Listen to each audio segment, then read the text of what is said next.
Hello and welcome to 5-Minute Math. Today we are looking at the 7th grade concept of writing inequalities.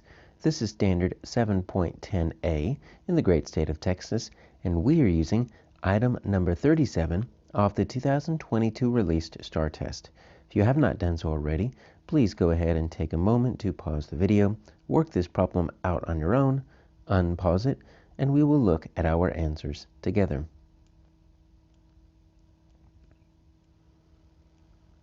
So we have a principal given a class $75 to help pay for a field trip to the zoo.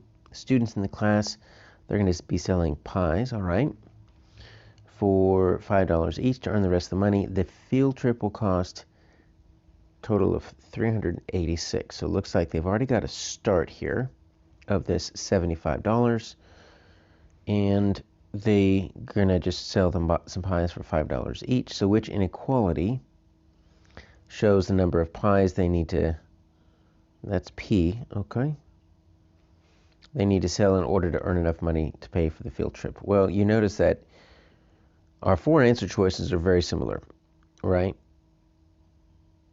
Now, here's the interesting thing. They all say 386, but none of them say equal 386.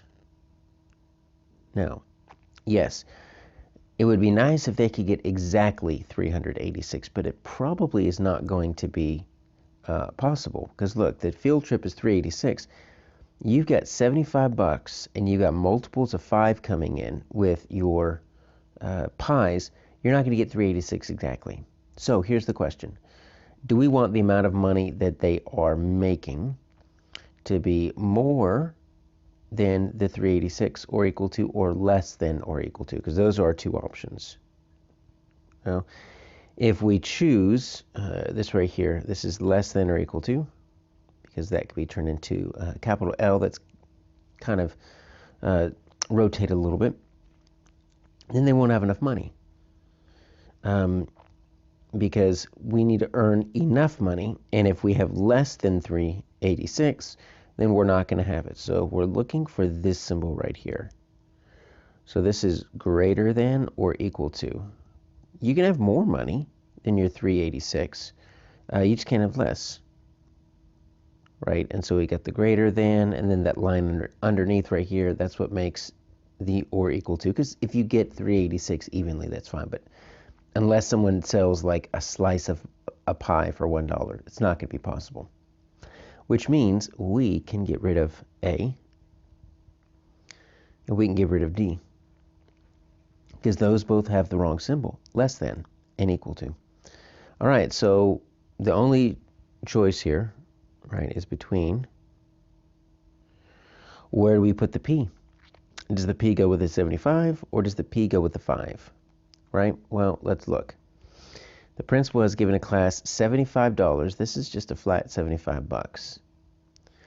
We need to sell pies for $5 each. Pies for $5 each, and we're going to look for P, the number of pies. Now we're just writing the equation, so it looks like that 5 is going to go with the P, and then we're going to add $5 per pie, add to that the $75 that the principal has given to us. And as long as that is greater than or equal to 386, we're good to go. And so that's looking like B.